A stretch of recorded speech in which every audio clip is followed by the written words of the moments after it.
প্রিয় দেশবাসী ভাই বোনেরা, আমি খান শওকত, যুক্তরাষ্ট্র আওয়ামী লীগের উপপ্রচার সম্পাদক। আজ একটি সুখবর আছে এবং একটি খারাপ খবর আছে। সুখবর হলো এই যে বাংলাদেশ নিয়ে যুক্তরাষ্ট্র একটি সিদ্ধান্ত নিয়েছে। সেটা হলো ভারত যা সিদ্ধান্ত নেবে সেটির সাথে আমেরিকা থাকবে। এই ধরনের একটি আলোচনা এবং মিটিং হয়েছে, সেটির খবর জানাবো। আমি জানি আজকে আপনাদের সামনে আমি কথা বলছি, ইতিমধ্যে আমাকে কি মানবাধিকার লঙ্ঘনের দায়ে মৃত্যুদণ্ড দেওয়া হয়েছে। আমি ঠিক জানি না আমি মানবাধিকার কিভাবে লঙ্ঘন করলাম, সেটা আমারই প্রশ্ন। এবং যেভাবে একটা মামলা সাজানো হলো এবং আওয়ামী লীগের বোধহয় ইউনিয়ন থেকে শুরু করে প্রবাসী এবং বাংলাদেশের সকল স্তরের নেতাকর্মী প্রত্যেকের বিরুদ্ধে মানে হাজার হাজার মামলা, না লক্ষ লক্ষ মামলা।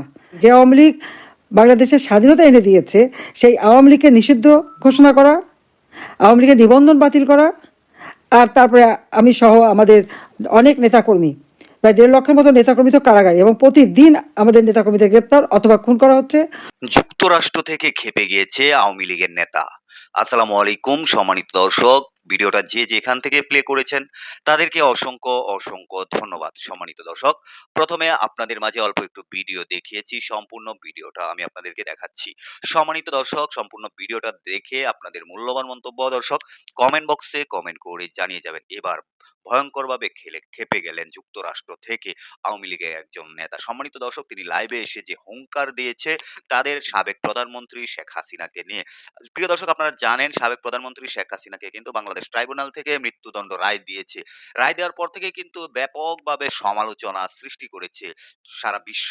সম্মানিত দর্শক, এবার যে কথাগুলা বলেছে সেই আওয়ামী লীগের নেতা, যা রীতিমতো সোশ্যাল মিডিয়া তোলপাড় হয়ে গিয়েছে ওনার কথাগুলা নিয়ে। সম্মানিত দর্শক, আমি আর বেশি কথা না বলে সরাসরি সেই ভিডিওটা আমি আপনাদের মাঝে তুলে ধরার চেষ্টা করছি। উনার কথাগুলা শুনে দর্শক আপনারা আপনাদের মূল্যবান মন্তব্য কমেন্ট বক্সে কমেন্ট করে জানাবেন। উনি যে কথাগুলা বলেছে এই কথাগুলা কতটুকু সত্য বলছে এবং কথাগুলা কতটুকু যুক্তিসঙ্গত হতে পারে সেটা আপনারা কমেন্টে কমেন্ট করে জানিয়ে যাবেন। সম্মানিত দর্শক, চলেন আগে আমরা সম্পূর্ণ ভিডিওটা আগে দেখে আসি। আর খারাপ সংবাদ হলো জুলাই ঘোষণাপত্র সাইন হবে। আমি যখন রেকর্ড করছি এই বক্তব্য তখন হয়তো প্রস্তুতি চলছে সাইনিং মিটিংয়ে। তো সেখানে এই যে জুলাই ঘোষণাপত্র, এটি আমাদের জন্য একটি খারাপ সংবাদ। এর কারণ এটিকে সংবিধানের উপরে রাখার চেষ্টা করা হচ্ছে এবং এটির মাধ্যমে বাংলাদেশের 71-এর মুক্তিযুদ্ধ, বঙ্গবন্ধুর অবদান সবকিছু মুছে ফেলার একটি চেষ্টা চলছে। এবং জামাত যে 71 সালে যে ধরনের কার্যক্রম করেছিল, তাদের যে দুর্নামটি ছিল স্বাধীনতা বিরোধী হিসেবে, তাদের সেই দুর্নাম এই ঘোষণাপত্রের মাধ্যমে তারা মুছে ফেলতে চাচ্ছে। তারা বলতে চাচ্ছে 24-এর স্বাধীনতাই আসল স্বাধীনতা এবং সেই স্বাধীনতার মুক্তিযোদ্ধা জামাত, শিবির এরা এবং এনসিপি এরা। তো এই মোটামুটি সংবাদ। তবে এর মধ্যেও একটু ভালো সংবাদ যে এনসিপি যাচ্ছে না এই স্বাক্ষর অনুষ্ঠানে। হাসনাত আব্দুল্লাহ তার ফেসবুকে লিখেছে যে এটি আসলে একটি ঢাকঢোল পিটিয়ে এটি হলো এমন একটি ঘোষণাপত্র হচ্ছে যেটার কোনো আইনি ভিত্তি নেই এবং এ শুধু একটি ফর্মাল অনুষ্ঠান হচ্ছে। আমরা এ ধরনের চাইনি, আমরা চেয়েছি আইনি ভিত্তি। তো সেটা যেহেতু হচ্ছে না, সেটা আমরা এখানে যাব না। এই হলো তাদের অবস্থান। আর আমাদের বক্তব্য, যারা এই জুলাই সনদে সাইন করবে তারা নিজেদের পায়ে নিজেরা কুড়াল মারবে। কারণ তারা এই সিদ্ধান্তে উপনীত হচ্ছে যে 71 সালের মুক্তিযুদ্ধ ভুল ছিল, বঙ্গবন্ধুর অবদান ভুল ছিল। 24-এর যে দুর্ঘটনাটা ঘটেছে, জবরদস্তি করে নির্বাচিত সরকার ফেলে দিয়ে যে মব সরকার, অনিয়মতান্ত্রিক সরকার, অবৈধ সরকার, অসাংবিধানিক সরকার গঠিত হয়েছে, এটিকে তারা বৈধতা দান করার চেষ্টা করছে। আসলে এটির মাধ্যমে এই যারা জুলাই সন্ত্রাসের সাথে যুক্ত বা জুলাই বিপ্লবের সাথে যুক্ত, এদেরকে ইন্ডেমনিটি দেওয়ার একটা অপচেষ্টা চলছে। তবে সংবিধান অনুযায়ী এটিতে কোনো কাজ হবে না। এটি তাদের সময় নষ্ট হচ্ছে এবং বাজেট নষ্ট হচ্ছে। এইসব অনুষ্ঠান করে সকল টেলিভিশনের সকল মিডিয়া এটা বিশাল প্রচার হবে, সরকারের বিশাল খরচ আছে, অনুষ্ঠান করছে। তো এটি করে তারা সুবিধা করতে পারবে না। এইবার আসেন যে কথা বলছিলাম যে বাংলাদেশ সম্পর্কে আমেরিকা সিদ্ধান্ত নিয়েছে, এটি আমি কেন বললাম। আপনারা জানেন সম্প্রতি যুক্তরাষ্ট্র থেকে ইউএস অ্যাম্বাসেডর হিসেবে ভারতে যে অ্যাম্বাসেডরকে নিয়োগ দেওয়া হয়েছে তার নাম সার্জিয়া গার। তিনি ভারতের বিভিন্ন নেতৃবৃন্দের সাথে বসেছেন। সেখানে পররাষ্ট্র মন্ত্রী বা স্বরাষ্ট্রমন্ত্রী বা গোয়েন্দা বিভাগ, এমনকি ভারতের সেনাপ্রধানের সাথেও তিনি মিটিং করেছেন। এ ধরনের মিটিং করতে গেলে সরকারের অনুমতি লাগে। ভারত সরকার সে অনুমতিও দিয়েছে। ভারত সরকার বোঝার চেষ্টা করছে যে আমেরিকার ইয়ে কি, মোটিভ কি। তো একটা বিষয় পরিষ্কার হলো যে যে ট্যাক্স, টেরিফ ট্যাক্সের মাধ্যমে ভারতের সাথে আমেরিকার একটি দূরত্ব সৃষ্টি হয়েছিল। তো সেটার জন্য বেশ তাদের সুন্দর সম্পর্কটার মধ্যে একটা টানাপোড়েন সৃষ্টি হয়, সেটা আমরা সবাই জানি। তো যুক্তরাষ্ট্র চাচ্ছে এই দূরত্বটা কমাতে। তো এই এই যে রাষ্ট্রদূতের সাথে যে মিটিংগুলো হয়েছে, এই মিটিংয়ে মোট 11টা বিষয় নিয়ে আলোচনা হয়েছে। তার ভিতরে একটি বিষয় ছিল বাংলাদেশ, এবং বাংলাদেশের বিষয়টা নিয়ে সর্বশেষ যে আলোচনার মাধ্যমে ভারতকে জানানো হয়েছে যে বাংলাদেশ সম্পর্কে ভারত যে সিদ্ধান্ত নেবে ওই সিদ্ধান্তের সাথে রাষ্ট্রপতি ডোনাল্ড ট্রাম্প প্রশাসনের সম্মতি আছে। এবং সেখানে আলোচনা করা হয় রাষ্ট্রপতি ডোনাল্ড ট্রাম্প শপথ গ্রহণের পর যখন নরেন্দ্র মোদী এসেছিলেন ওয়াশিংটন ডিসিতে, সেই হোয়াইট হাউসে বসে সেখানে সকল সাংবাদিকদের সামনে তিনি বলেছিলেন যে বাংলাদেশ সম্পর্কে ভারত সরকার দীর্ঘদিন কাজ করছে, নরেন্দ্র মোদী দীর্ঘদিন কাজ করছেন, অর্থাৎ বাংলাদেশ সম্পর্কে উনি যে সিদ্ধান্ত নেবেন ওটির সাথেই আমরা আছি। তো সেই একই জায়গায় যুক্তরাষ্ট্র আছে বলে জানালেন। এই মিটিং এর মোটামুটি ফলাফল এক হওয়ার পর ভারত থেকে একটি গোয়েন্দা প্রতিনিধি দল এসেছে বাংলাদেশে, এবং তারা বিভিন্ন কিছু ঘুরে ঘুরে দেখছে, বিভিন্ন জায়গায় গিয়েছে, তারা বিভিন্ন বর্ডারে গিয়েছে, তাদের যেসব জায়গায় বিষয়গুলো তাদের কনসার্ন সেগুলো তারা দেখেছে, এবং সরকারের সাথে কথা বলেছেন। তাদের যা সব তথ্য জানা দরকার সেগুলো তারা জেনে ভারতে ফিরে যাচ্ছেন, তারা যে ভারত সরকারকে আপডেট জানাবেন। তবে যা মনে হচ্ছে শীঘ্রই ভারতের সাথে বাংলাদেশের একটি বিষয় এমন কিছু সামনে আসবে যা অনেক অবাক হয়ে যাবে। ভারত তাদের প্ল্যানের ভিতরে plan A, plan B, plan C এরকম রেখেছে বাংলাদেশ সম্পর্কে। প্ল্যান এর মধ্যে আছে ডক্টর ইউনূসকে সেফ এক্সিট দেওয়া, এবং এই আর্মিদেরকে নিয়ে, এই জেনারেলদেরকে নিয়ে যে সমস্যা হচ্ছে এটার একটা সুন্দর সমাধান। এটার সাথে ভারতের একটা কনসার্ন আছে। এবং বাংলাদেশে যেহেতু 53 বছর বাংলাদেশ চললো মডারেট মুসলিম কান্ট্রি হিসেবে, একটা আধুনিক সিস্টেমের মধ্যে দিয়ে বাংলাদেশ গেল, হঠাৎ করে গত 14 মাসে এই সরকারের মাধ্যমে বাংলাদেশ যে জায়গায় যাচ্ছে মনে হচ্ছে একটি ধর্মীয় উগ্রবাদ, জঙ্গিবাদ এই দিকে যাচ্ছে, যেটি এই সাউথ এশিয়ান জোনের রাজনীতিকে একটি ঝুঁকির মধ্যে ফেলছে। এটা ভারতের জন্যও একটি দুশ্চিন্তার বিষয়। তবে এই বিষয়গুলো আলোচনায় মধ্যে আছে, শীঘ্রই বোঝা যাবে কি হচ্ছে। তবে জেনারেলদেরকে নিয়ে যে ধরনের সিদ্ধান্ত নেওয়া হচ্ছে, এটা অনেকেই সারা দেশের মানুষ বিষয়টি নিয়ে দুশ্চিন্তায় আছে। কারণ এই জেনারেলদেরকে গ্রেফতারি পরোয়ানা দেওয়ার আগে এই আইসিটি কোর্ট একটি আইন পাশ করেছে। এই আইসিটি কোর্ট গঠন হয়েছিল বঙ্গবন্ধুর আমলে, এই 71-এর রাজাকারদের বিচারের জন্য এই ধরনের একটি কোর্ট গঠন হয়েছিল। তারপরে দীর্ঘদিন এটা বন্ধ ছিল, পরে শেখ হাসিনার আমলে এটি আবার ওপেন করা হয়, এবং সেটি আন্তর্জাতিক আইন মোতাবেক 71 সালের যুদ্ধকালীন মানবতা বিরোধী বিষয়গুলো নিয়েই এখানে বিচার করা সিদ্ধান্ত হয়। আর কোনো বিচার এখানে, আর কোনো সিদ্ধান্ত, আর কোনো বিষয়ের মামলা এখানে হবে না। কিন্তু বর্তমান সরকার এসে অসৎ উদ্দেশ্যে এই কোর্টকে আওয়ামী লীগের নেতাকর্মীদের এবং আওয়ামী লীগ সমর্থকদের দ্রুত বিচারের জন্য এই কোর্টকে ব্যবহার করছে। তারা প্রচলিত আইনের বিচার করছে না। এটি প্রশ্নবিদ্ধ হয়ে যাচ্ছে, এবং প্রশ্ন তৈরি হয়েছে যেটি শীঘ্রই ছড়িয়ে পড়বে বিশ্বময়। তো এসবের মধ্য দিয়ে বাংলাদেশে অনেকগুলো প্রতিষ্ঠান কাজ করছে, এবং বিশ্বের কাছে তারা তুলে ধরছে বাংলাদেশের এই প্রসঙ্গগুলো। এখানে একটা আইন পাশ করেছে যে যার নামে অভিযোগ হবে তার নামে ওয়ারেন্ট ইস্যু হলেই সে যদি সরকারি চাকরিজীবী হয় তার চাকরি চলে যাবে, সে যদি সরকারি চাকরির রিটায়ারমেন্টে যায় তার রিটায়ারমেন্ট বেনিফিট বন্ধ হয়ে যাবে, সে ভোটে প্রার্থী হতে পারবে না, সে ভোট দিতে পারবে না, এবং তার অ্যাকাউন্ট ফ্রিজ হয়ে যাবে, ইত্যাদি ইত্যাদি। এই সবগুলোই অবিচার। এর কারণ হলো কোনো শাস্তি কেউ পেতে পারে না বিচার শেষ হওয়ার আগ পর্যন্ত। এটাই আন্তর্জাতিক আইন, সকল দেশে এটাই পরিচালিত আছে। কিন্তু এই সরকার অসৎ উদ্দেশ্যে, আওয়ামী লীগকে শেষ করে দেওয়ার উদ্দেশ্যে, এটি তাদের একটি আক্রমণাত্মক প্রতিহিংসামূলক আইন।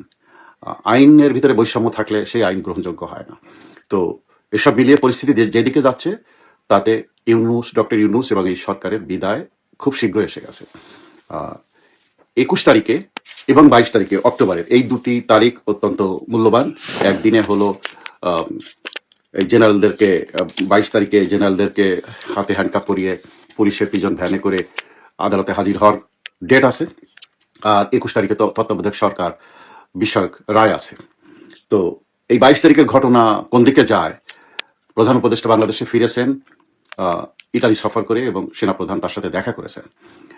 এবং এর ভিতরে বিএনপি এই সরকারকে বলেছে যে সশস্ত্র বাহিনীর সাথে এই সরকারের সুসম্পর্ক বজায় থাকুক, এটাই বিএনপি চায়। তো এইসব মিলিয়ে একটি সমঝোতার চেষ্টা চলছে। যদি সমঝোতা না হয় তাহলে অক্টোবরের 21 তারিখের পর নভেম্বরের 30 তারিখের মধ্যে বাংলাদেশে একটা কিছু ঘটে যেতে পারে। সেটা ঘটতে পারে 111-এর মতো আর্মি ব্যাকড সিভিল গভর্নমেন্ট আসতে পারে, সেটা হতে পারে ভারত এবং আমেরিকা, রাশিয়া এবং চীন এদের মধ্যস্থতায় আর্মির আহ্বানে জননেত্রী শেখ হাসিনা ফিরে আসতে পারেন প্রধানমন্ত্রী হিসেবে এবং এসে নির্বাচনের তারিখ ঘোষণা হতে পারে, অথবা রাষ্ট্রপতি জরুরি ঘোষণা দিয়ে জরুরি অবস্থা জারি করে এই এই সরকার ভেঙে দিতে পারেন। কারণ তিনি যে রেফারেন্স দিয়ে আদালতের যে রেফারেন্সের বদৌলতে উপদেষ্টা নিয়োগ করেছিলেন সেখানে কোথাও নেই অন্তর্বর্তীকালীন সরকার গঠন করা যাবে। তো রাষ্ট্রপতির অধিকার আছে, সাংবিধানিক অধিকার এই সরকারের কাঠামো ভেঙে দিতে। তো এরকম আলোচনা হচ্ছে সব দিক। আপনারা চোখ কান খোলা রাখুন এবং একটু সাবধানে থাকুন। শীঘ্রই সুখবর আসছে। প্রিয় দেশবাসী, একটি সফল বাংলাদেশ গড়তে কাজ করুন। জয় বাংলা, জয় বঙ্গবন্ধু, বাংলাদেশ চিরজীবী হোক। আহত করা হচ্ছে বাড়িঘর লুটপাট, দোকানপাট, ব্যবসা বাণিজ্য সব কিছু শেষ করে অর্থনৈতিকভাবে যেমন একেবারে পঙ্গু করে দিচ্ছে, সেই সাথে সাথে মানে শারীরিকভাবে নির্যাতন, মহিলারাও রেহাই পাচ্ছে না, শিশুরা রেহাই পাচ্ছে না। 13 বছরের শিশুকে ধরে নিয়েও মামলা দেয়। কাজে আমার বিরুদ্ধে মামলা দিয়েছে, এটা তো খুব মানে স্বাভাবিক আমি মনে করি, কারণ বারবার আমাকে হত্যা করার চেষ্টা করা হয়েছে। যেভাবে হোক আল্লাহ রাব্বুল আলামিন আমাকে বাঁচিয়ে দিয়েছেন এবং বোধহয় আমাদের বাংলাদেশের মানুষের দোয়ায় আমি বেঁচে গেছি এবং বেঁচে যে জনগণের জন্যই কাজ করছি। এবারেও ঠিক সেইভাবেই বেঁচে গেলাম। যে আমি কাকে হত্যা করলাম আমার সেটাই প্রশ্ন, এবং কীভাবে সেটা প্রমাণ করলো। এই গত 3 দিন আগে আপনারা দেখবেন যে ইউনূস সরকারের নিয়োগ দেওয়া মহানগর কমিশনার ঢাকা এবং চট্টগ্রাম, তারা কি বলেছে যে কেউ যদি অগ্নি সন্ত্রাস করতে কোথাও আগুন লাগায়, কোথাও যদি মারতে যায়, কোথাও যদি ভাঙচুর করে, তো তাদেরকে তারা সরাসরি গুলি করার হুকুম দিয়েছে। এটা আইনে আছে। তার আইনে যদি এগুলি থাকে তাহলে আমার বিরুদ্ধে অভিযোগটা কি? গোপালগঞ্জে সেখানে ওই মাটিতে দাঁড়িয়ে আমাদের মহান নেতা জাতির পিতা বঙ্গবন্ধু শেখ মুজিবুর রহমান সম্পর্কে বাজে কথা যখন এই চাংড়া ছোকরারা 2 দিন আগে ছাত্রলীগ করতো, বঙ্গবন্ধুর প্রশংসা তাদের মুখ দিয়ে ফেনা উঠতো, এখন টাকা খেয়ে তারা এখন ইউনূসের দলে ঢুকে জামাত শিবিরের সাথে মিশে এবং এনসিপি পার্টি বানিয়ে ওখানে যে বঙ্গবন্ধুর বিরুদ্ধে আজে বাজে কথা বলে সে এলাকার মানুষ মানবে কেন? তারা ধাওয়া দিচ্ছে, তাদের আমাদের লোকদের হাতে কিছুই ছিল না, কোনো অস্ত্রই না। অথচ এদেরকে উদ্ধার করার জন্য সেনাবাহিনী পাঠালো ডক্টর মোহাম্মদ ইউনূস।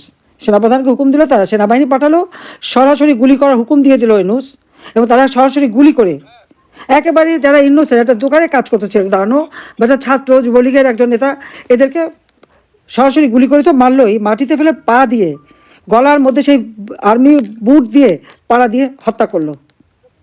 এটা ইউনূসের হুকুমে এই হত্যাকাণ্ড ঘটেছে। কাজী গোপালগঞ্জের যে গণহত্যা তার হুকুমের আসামি হলো ইউনূস। কিন্তু আমি জানি বাংলাদেশ এখন আইনের শাসন নাই, যা হচ্ছে একতরফা এবং সব জায়গায় দলীয়করণ। আজকে যে মামলা আমার বিরুদ্ধে, আমার প্রশ্ন যে সেখানে একটা ক্ষমতা দখল করেছে ইউনূস জঙ্গিদের সহায়তায়, খুনিদের সহায়তায়, যে কারণে ক্ষমতা এসে সমস্ত জঙ্গি সন্ত্রাসী ছেড়ে দিয়েছে। যেখানে জঙ্গিদেরকে আমরা নিয়ন্ত্রণ করে মানুষের জীবনের নিরাপত্তা দিয়েছি, সেটা এখন সব জঙ্গিদের রাজত্ব, এবং তার কোনো ক্ষমতার কোনো সাংবিধানিক ভিত্তি নাই, জনগণের ম্যান্ডেট নাই। সে ক্ষমতাই দখল করেছে সন্ত্রাসের মাধ্যমে। আর সন্ত্রাসের মাধ্যমে ক্ষমতা দখল করে একটা অবৈধ ক্ষমতা দখলকারী জনগণের নির্বাচিত যে রাজনৈতিক দল তাদেরকে ব্যান্ড করে, তাদেরকে নিবন্ধন বাতিল করে। এবং আজকে যে কোর্ট বসিয়েছে কি ইন্টারন্যাশনাল ক্রিমিনাল কোর্ট, এখানে ইন্টারন্যাশনালটা কি আছে? আর এই কোর্টে বিচার আমাদের বিরুদ্ধে যে অভিযোগ সেটা তো সিআরপিসিতে দেওয়াই আছে, কিন্তু এখানে বিচারের নামে যে প্রহসন, জজ নিয়োগ দিয়েছে, তার বয়স হলো 72 না 73 বছর। আমাদের দেশে জজ হাইকোর্টে থাকতে পারে 67 বছর বয়স পর্যন্ত, সেখানে কোনো নিয়মের বলাই নাই। যুদ্ধাপরাধীদের বিচারের জন্য 1973 সালে এই আইন করা হয়েছিল। যারা নারীদের নিয়ে পাকিস্তানি হানাদার বাহিনীর ক্যাম্পে দিয়েছিল নারী ধর্ষণ, হত্যা, লুটপাট, অগ্নিসংযোগ এইসব কাজে এবং বুদ্ধিজীবীদের হত্যা, যারা এই কাজে নিয়োজিত তাদের বিচারের জন্য এই আইন করা। যুদ্ধ অপরাধীর বিচার যুগ যুগ ধরে সব দেশেই হচ্ছে। দ্বিতীয় বিশ্বযুদ্ধে যে যুদ্ধ অপরাধী তাদের বিচার এখন পর্যন্ত চলছে। তো বাংলাদেশেও যারা গণহত্যা করেছিল এবং পাকিস্তানি হানাদার বাহিনী জাতির পিতা 25শে দিবাগত রাতে 26শে মার্চের প্রথম প্রহরে স্বাধীনতা ঘোষণা দেন। স্বাধীন বাংলাদেশে পাকিস্তানি হানাদার বাহিনী যখন এই গণহত্যা শুরু করে, কাজে সেখানে এটা আন্তর্জাতিক ট্রাইব্যুনাল করা হয়েছিল। কিন্তু সেই আইনকে এখন পার্লামেন্ট নাই, এক্সিকিউটিভ অর্ডারে একের পর এক শুধু সংশোধন করা হয়। এই মামলার বিচার চলাকালীন সময়েও বারবার সংশোধন করে, কোনো নিয়মকানুন আইন মানার কথা না। আমার বিরুদ্ধে অপবাদ, আমি নাকি 1400 মানুষকে হত্যা করেছি। জাতিসংঘের মানবাধিকার রিপোর্ট, আমি চ্যালেঞ্জ দিচ্ছি এই 1400 মানুষের তালিকা তারা দিক। জাতিসংঘ মানবাধিকার কমিশনকে এই তালিকা দিতে হবে। ইউনুসের সেই মেটিকুলাস ডিজাইনের মাধ্যমে যে সমস্ত কন্টেন্ট তৈরি করেছে সেটা দিয়ে হলো জাতিসংঘের এই রিপোর্ট। সেখানে আবার সরকারিভাবে ইউনুস প্রজ্ঞাপন জারি করছে 832 জনের, কিন্তু শহীদ হিসেবে সাহায্য দিয়েছে 600 জনের মতো। 52 জন হয় অসুস্থ অথবা অ্যাক্সিডেন্ট বা নানা কারণে যারা মারা গেছে, সেটা তাদের পরিবারই বলছে যে না, এরা শহীদ না। আবার জীবন্ত হয়ে ফিরে এসেছে, আমি যাদের হত্যা করেছি তারা আবার জীবন্ত হয়ে ফিরে এসেছে, সেটাও প্রায় 18-19 জন জীবন্ত হয়ে ফিরে এসেছে। তাহলে কীভাবে প্রমাণ করলো যে আমি হত্যা করার কথা বলছি? যে শব্দ আমরা কখনো সচরাচর ব্যবহারই করি না, সেটা লাগিয়ে দিয়ে বলেছে আমি তাকে নির্দেশ দিয়েছি। তাহলে এই যে ইউনূস ক্ষমতা দখলের পর একের পর আওয়ামী লীগের নেতাকর্মীদের যে হত্যা করা হয়েছে, আগুন দিয়ে পুড়িয়ে হত্যা করেছে, তাদের তো নাম ঠিকানাও পাওয়া যায়নি। 32 নম্বর আগুন দিয়ে পোড়ালো, সেটা হলো তারেক জিয়ার নির্দেশ, আর তারেক জিয়া আর জামাত আর বিএনপি ইউনূস মিলে 3টে লোকের লাশ পোড়া। আওয়ামী লীগের যত নেতাদের বাড়ি, অফিসে যেখানে আগুন দিয়েছে সেখানেই পোড়া লাশ, নদীতে লাশ ভেসে যাচ্ছে, কেউ পুকুরের ভিতরে লাশ, রাস্তাঘাটে লাশ। বাংলাদেশ জন্য একটা লাশের জায়গা। এসব হত্যাকাণ্ড ইউনূস হুকুম দিয়ে করিয়েছে। আর তাদের দোসর জামাত, শিবির, বিএনপি, এনসিপি, যত জঙ্গি সংগঠন। তা আমার কথা হচ্ছে যে 1400 লোকের হত্যাটা আমি কীভাবে করলাম, এটা তারা প্রমাণ করবে কীভাবে? 15 জুলাই পর্যন্ত ছাত্র আন্দোলন করেছে, সেই 1 জুলাই থেকে। তাদের গায়ে তো 15 জুলাই পর্যন্ত একটা টোকা পড়েনি, তাদের আমি আরও নিরাপত্তা দিয়েছি। 16 জুলাই থেকে তারা হত্যাকাণ্ড শুরু করলো। আবু সাইদকে আমি হত্যা করিনি, এটা ইউনূসের মেটিকুলাস ডিজাইনের অংশ হিসেবে হত্যা। নইলে তার বাবা সাক্ষী দেওয়ার সময় বললো আমার ছেলের মাথার পিছনে গুলি, আর সারা বিশ্বকে টেলিভিশনে দেখানো হলো সে বুক পেতে গুলি নিল। হ্যাঁ, তাকে রাবার বুলেট মারা হয়েছিল, কারণ সে রংপুর ভিসির বাড়িতে আগুন দিয়েছিল। ভিসিকে বাঁচাতে যে পুলিশ, সেখানে যায় পুলিশকে তারা মারে, পুলিশ রাবার বুলেট মারে। তার পোস্টমর্টমে আছে তার শরীরে আঘাতের চিহ্ন, নারী বুড়ি ছেঁড়া পড়া, লাংসে পানি, গুলি খাওয়া লাশে কিন্তু এটা হয় না। কিন্তু জাতিসংঘকে এটা রিপোর্ট যারা করেছে তারা কি এটা যাচাই করে দেখেছে? তারা লাশ তুলে কেন পোস্টমর্টম বা ফরেন্সিক করে নাই? আমার উপর অভিযোগ দেওয়ার আগে আমি বলবো এগুলি প্রত্যেকটা লাশ তুলে ফরেন্সিক করতে হবে, পোস্টমর্টম করতে হবে, কিভাবে তারা মারা গেছে। 7.62 বুলেট কোথা থেকে আসলো? আমি জুডিশিয়াল এনকোয়ারি কমিশন করে দিয়েছিলাম, কেন সে কমিশনকে ইউনূস কাজ করতে দেয় নাই? কমিশনকে কেন বন্ধ করে দিল? তার কারণ 15 জুলাই থেকে যত রকম ঘটনা ঘটেছে, অগ্নিসন্ত্রাস, মেট্রো রেলে আগুন, সব এটা তো তার দলের লোকরা, এনসিপি, এরা তো নিজেরাই স্বীকার করেছে, তারা খুব গর্ব করে বলেছে। এবং তাদেরকে সে ইনডেমনিটি দিয়েছে। ইনডেমনিটি কাদের দেয়? যারা দোষী, দায়ী তাদের। তো ইউনূস তাদের ইনডেমনিটি দিল যারা অপরাধী, আর মামলা করলো আওয়ামী লীগের নেতাকর্মীর বিরুদ্ধে। যাদেরকে গুলি করলো, আহত হলো, তাদের বিরুদ্ধেও মামলা। গোপালগঞ্জে সেই কাণ্ডই ঘটেছে। কাজে আমার কথা হচ্ছে 16 জুলাই থেকে যে হত্যাকাণ্ড, সেখানে তো আওয়ামী লীগের নেতাকর্মীকে হত্যা করেছে, ছাত্রলীগকে হত্যা করেছে। তো এই যে হত্যাকাণ্ড, আমি কি করেছি? যারা আহত প্রত্যেকে হাসপাতালে চিকিৎসা করিয়েছি বিনা পয়সায়, প্রত্যেকটা আহত। এমনকি নগদ আর্থিক সহায়তা দিয়েছি।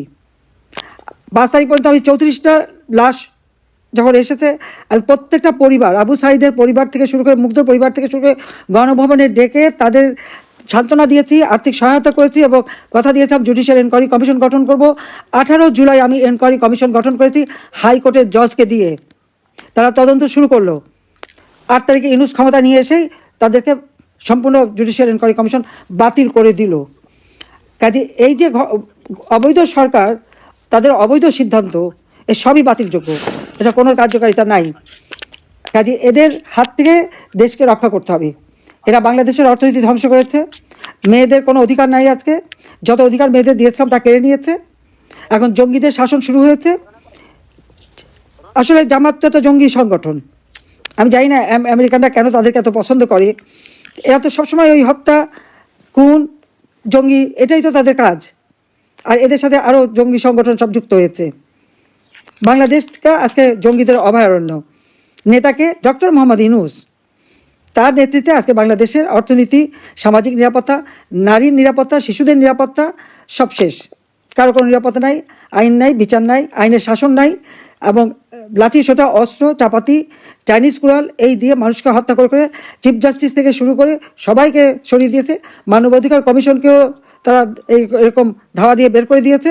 এখন মানবাধিকার কমিশনও নাই, বা কোনো মানবাধিকার বলে কিছু নেই। তার উপর ভাঙাচোরা যত আওয়ামী লীগের নেতাকর্মী, আমাদের বাড়ি ঘর সব ভেঙে দিচ্ছে, যারা আমাদের বিরুদ্ধে মামলা। আর এই যে বিচারের নামে যে নির্যাতন এবং মানে অন্যায় অবিচার হচ্ছে, তারও প্রতিকার করতে হবে। এটাই আমাদের কথা। দায় মুক্তি দেওয়া চলবে না, দায় মুক্তি যাদের দিয়েছে তাদেরও বিচার করতে হবে। শুধু আওয়ামী লীগের নেতাকর্মীকে দোষ দেবে তা তো না। কাজে আমি এখানে এটি বলবো যে আপনারা কষ্ট করে যাচ্ছেন, প্রতিবাদ করছেন, বাংলাদেশে তো কথা বলার অধিকার নাই। একটা মানুষও কথা বলতে পারবে না। ইউনূস বলবে আমার সমালোচনা করেন, যেই একজন সমালোচনা করলো তার লাশ পাওয়া গেল নদীতে, অথবা জেলে, অথবা সেই মিডিয়া আগুনে পড়বে। আপনারা দেখবেন যে এমনকি তাদের প্রিয় পত্রিকা প্রথম আলো আর ডেইলি স্টার যদি কোনো একটা নিউজ দেয়, কয়েক ঘন্টার মধ্যে ধমক খেয়ে সেটা সরিয়ে দিতে পারে, এটা তো মিথ্যা, ভুল হয়ে গেছে ইত্যাদি। তার মানে কি? সংবাদপত্রের স্বাধীনতা নাই, সাংবাদিকতার স্বাধীনতা নাই, মানুষের কথা বলার স্বাধীনতা নাই, মানুষের কোনো গণতান্ত্রিক অধিকার নাই, মৌলিক অধিকার নাই, জীবনের নিরাপত্তা নাই। আওয়ামী লীগ আমলে তো এমন ছিল না। আমার সময় তো সবাই কথা বলতে পারতেন, ইচ্ছা মতো সমালোচনা করতেন, টক শো ভরে ফেলতেন, লিখে একেবারে সাফ করে দিতেন। কই আমরা তো তাদের বিরুদ্ধে কোনো ব্যবস্থা কিচ্ছু নেয়নি কখনো। সবাই তার স্বাধীনতা ভোগ করেছেন। আবার অনেক কথা বলে বলতো আমাদের কথা বলতে দেয়া হয় না। তা আমার মনে হয় এখন তারা সবাই খুব কথা বলতে পারে। আমি আশা করি যে যারা গণতন্ত্রে বিশ্বাস করে, যারা বিশ্বাস করে government of the people, by the people, for the people, অন্তত তারা ওই গভর্নমেন্ট অফ দি জঙ্গি, বাই দি জঙ্গি। সম্মানিত দর্শক, এই যে কথাগুলো শুনেছেন, আওয়ামী লীগের নেতা যে কথাগুলো বলেছে, কথাগুলো কতটুকু যুক্তিসঙ্গত সেটা দর্শক আপনারা কমেন্ট বক্সে কমেন্ট করে জানিয়ে যাবেন। সম্মানিত দর্শক, হাসিনার বিচার কি আদৌ বাংলাদেশে হবে কিনা সেটাও আপনারা কমেন্ট বক্সে কমেন্ট করে জানিয়ে আপনার মূল্যবান মন্তব্য জানাতে পারেন। সম্মানিত দর্শক, ভিডিওটা শেয়ার করে সবাইকে দেখার সুযোগ করে দিবেন। সবাই ভালো থাকবেন, সুস্থ থাকবেন। পরবর্তী কোনো একটা ভিডিওতে দর্শক আপনাদের সাথে দেখা হবে। আসসালামু আলাইকুম।